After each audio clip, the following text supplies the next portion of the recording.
अधिक मास व पुरुषोत्तम मास महात्म के 28वें अध्याय की कथा। नमस्कार भाइयों बहनों, जय मां गायत्री। आप सभी का मेरे YouTube चैनल शुभकर माही अष्टो में स्वागत है। आज मैं आप सभी को अपने इस वीडियो में पुरुषोत्तम मास महात्म के 28वें अध्याय की कथा सुना रही हूँ। आप सभी से विनम्र निवेदन है, अगर आप मेरे चैनल पर पहली बार आए हैं तो प्लीज हमारे चैनल को सब्सक्राइब, वीडियो को लाइक और वीडियो को ज्यादा से ज्यादा शेयर अवश्य करें, ताकि आपके साथ साथ आपके अपने इस कथा का लाभ ले सकें और भगवान लक्ष्मी नारायण की कृपा आपके साथ आपके घर परिवार पर हमेशा बनी रहे। भगवान श्री नारायण कहते हैं, चित्रगुप्त धर्मराज के वचन को सुनकर अपने योद्धाओं से बोले, यह कर्दय प्रथम बहुत समय तक अत्यंत लोभ से ग्रस्त हुआ, बाद में चोरी करना शुरू किया। इसलिए यह प्रथम प्रेत शरीर को प्राप्त करके बाद में वानर शरीर में जाएगा, तब हम इसको बहुत सी नरक की यातनाएं देंगे। हे भट लोग, धर्मराज के ग्रह में यही क्रम श्रेष्ठ है। इस प्रकार चित्रगुप्त से आज्ञा प्राप्त होने पर भयंकर भट लोगों ने चित्रगुप्त की आज्ञा के अनुसार शीघ्र वैसा ही किया और उस ब्राह्मण को पीटते हुए प्रथम प्रेत शरीर में करके फल रहित वन में रखा। वह ब्राह्मण प्रेत योनि को प्राप्त करके उस निर्जन गहन वन में क्षुधा तृप्ता से अत्यंत व्याकुल होकर भ्रमण करने लगा। प्रेत योनि में होने वाले दुख को भोग कर बाद में फलों के चोरी करने से होने वाली वानर योनि को गया। सुंदर शीतल जल और छाया तथा फल पुष्प से युक्त जम्बू खंड के मनोहर सुंदर कालंजोर पर्वत पर वहां इंद्र से बनाया हुआ उत्तम कुंड है। मान सरोवर के समान पवित्र सत्पुरुषों से सेवित, पापों का नाश करने वाला, देवताओं को भी दुर्लभ मृग तीर्थ नाम से प्रसिद्ध था, जिसमें श्राद्ध करने से पितर लोग सदगति को चले जाते हैं। वहां पर देवता लोग दैत्यों के भय से मृग होकर निरंतर निर्भय स्नान करने लगे। इसलिए विद्वान लोग उस कुंड को मृग तीर्थ कहते हैं। मनुष्य शरीर को प्राप्त करके यह ब्राह्मण वहां पर फलों के चोरी करने के पाप से प्रथम वानर शरीर को प्राप्त हुआ। नारद मुनि कहते हैं, त्रिलोक्य को पवित्र करने वाले रमणीय मृग तीर्थ में पाप कोटि से युक्त वह दुष्ट वानर कैसे वास करता हुआ। हे नाथ, हे तपोधन, मेरे तन में मेरे मन के संदेह को काटो, क्योंकि आपके समान गुरुजनों का अपने शिष्यों के विषय में कभी भी गोप्य नहीं होता। सूत जी कहते हैं, हे विप्रलोग, इस प्रकार नारद मुनि से प्रेरित होने पर अत्यंत प्रसन्न तपोनिधि नारायण भगवान नारद मुनि का सत्कार करते हुए कहते हैं, भगवान नारायण कहते हैं, कोई चित्रकुंडल नाम का महान वैश्य था। पतिव्रत धर्म में परायणा तारका नाम की उस वैश्य की स्त्री थी। उन दोनों ने भक्ति से पवित्र पुरुषोत्तम मास का व्रत किया। जब पुरुषोत्तम मास व्रत करते उन दोनों का श्री पुरुषोत्तम मास बीत गया। अंतिम वाले दिन के आने पर स्त्री के साथ हर्ष से युक्त श्रद्धा पूर्वक चित्रकुंडल ने उद्यापन किया। पुरुषोत्तम मास के उद्यापन विधि करने के लिए वेद और वेदांग को जानने वाले गुड़ी स्त्री सहित ब्राह्मणों को बुलाया। हे नारद, वहां पर धन के लोभ से कर्दय भी आया। उद्यापन विधि के पूर्ण होने पर चित्रकुंडल ने बहुत बड़े दानों से उन सब तनीक ब्राह्मणों को प्रसन्न किया। उन समस्त ब्राह्मणों के प्रसन्न होने पर उस दी हुई भूयसी दक्षिणा से प्रसन्न अन्य सब ब्राह्मण ग्रह को चले गए। परंतु अत्यंत लोभी कर्दय उस वैश्य चित्रकुंडल के सामने रोता हुआ खड़ा हो गया और विनय से नम्र होकर गदगद वाणी से कहने लगा, हे चित्रकुंडल, हे वैश्य, हे भगवत शक्ति के शूर, आपने पुरुषोत्तम मास का व्रत विधि से अच्छी तरह किया। इस तरह पृथ्वी तल में कहीं पर भी किसी ने नहीं किया। आप कृतार्थ हो, सर्वथा भाग्यवान हो, जो तुमने परम शक्ति से पुरुषोत्तम भगवान का सेवन किया। तुम्हारे पिता धन्य है और तुम्हारी पतिव्रता माता भी धन्य है, जिन दोनों ने तुम्हारे समान हरिवल्लभ पुत्र को पैदा किया। यह पुरुषोत्तम मास धन्य से भी धन्य है, जिसके सेवन से मनुष्य इस लोक के और परलोक के फल को प्राप्त करता है। हे विषामपते, तुम्हारी इस पूजा को देखकर मैं चकित हो गया। अहो, तुमने बहुत बड़ा काम किया है, इसमें संदेह नहीं है। हर्ष से दूसरे ब्राह्मणों को भी बहुत सा धन दिया है। हे भूरिंद, भाग्यहीन मेरे लिए क्यों नहीं देते हो? इस प्रकार करदय के कहने पर चित्रकुंडल वैश्य ने करदय को धन दिया। करदय ने धन को लेकर प्रसन्नता से उसको जमीन में गाड़ दिया। वहां पर करदय ने श्री पुरुषोत्तम मास की बड़ी पूजा देखी और धन के लोभ से पुरुषोत्तम मास की प्रशंसा की। पूजा के दर्शन महात्म्य से और पुरुषोत्तम भगवान की स्तुति से तथा धन का लोभ होने पर भी मृग तीर्थ को आया। सूत जी बोले, दर्शन से, स्तुति से, धन के लोभ करने से भी दुष्ट बानर को उत्तम तीर्थ का सेवन हुआ।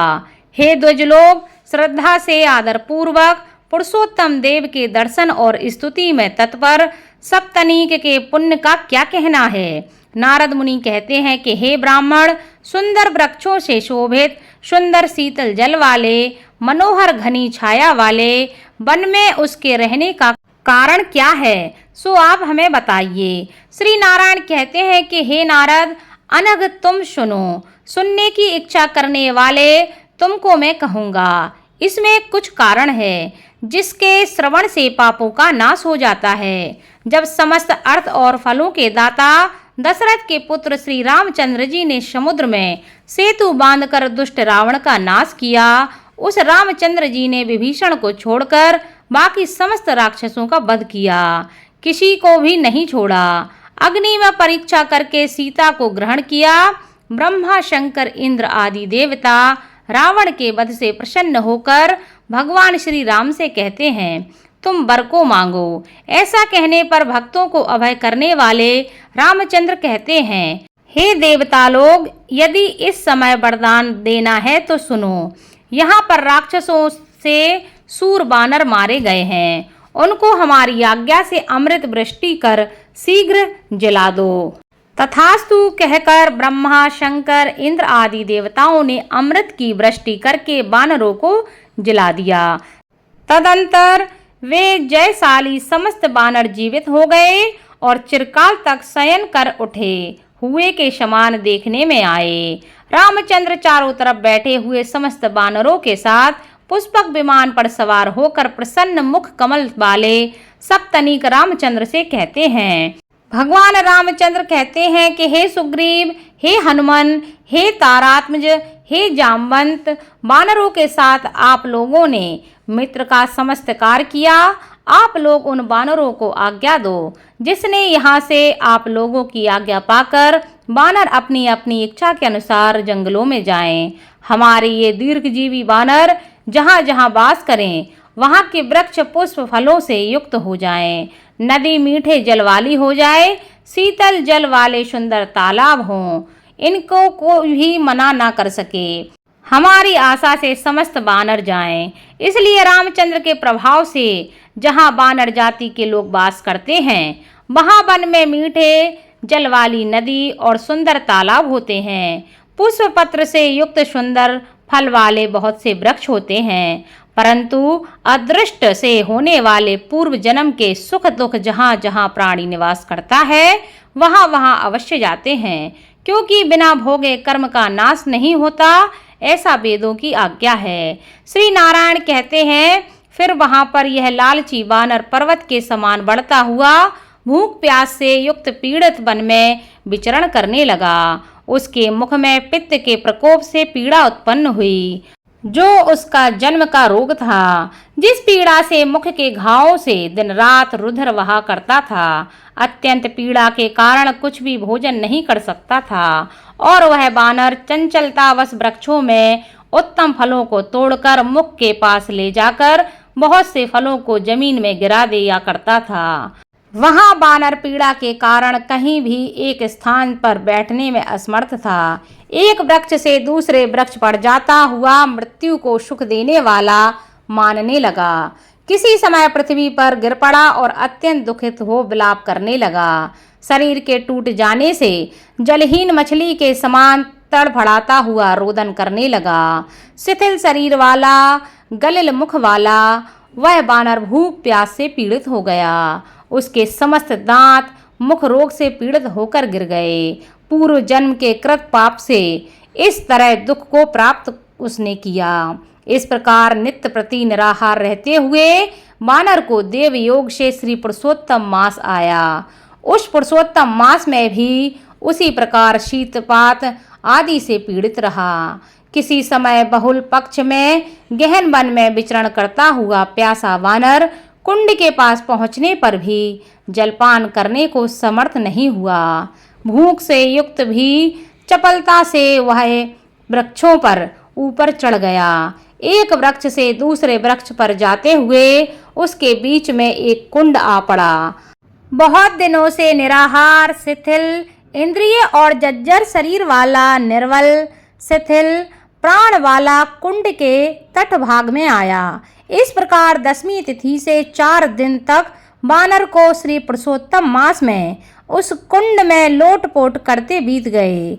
5वें दिन के आने पर मध्याह्न काल में उस तीर्थ में जल से भींगा शरीर वाला वानर प्राण से रहित होकर गिर गया और वह उस देह को त्याग कर पापों से रहित होकर तत्काल दिव्य आभूषणों से भूषित दिव्य देह को प्राप्त किया, जो कि नील कमल के दल के समान श्याम वर्ण, करोड़ों कामदेव के समान सुंदर चमकते हुए रत्नों से जड़ित, किरीटधारी, सुंदर शोभमान मत्स्य कुंडल वाला, शोभमान पवित्र पीतम्बर वस्त्रधारी, कमर में रत्नों से जड़ित मेखला वाला शोभमान बाजूबंद, कंकड़, अंगूठी, हार से शोभित नील वर्ण के टेढ़े चिकने वालों से आवृत सुंदर मुख था। उसी समय शीघ्र वहां वैष्णवों से युक्त विमान आया, जिसमें भेरी, मृदंग, पटह, बेड़ू,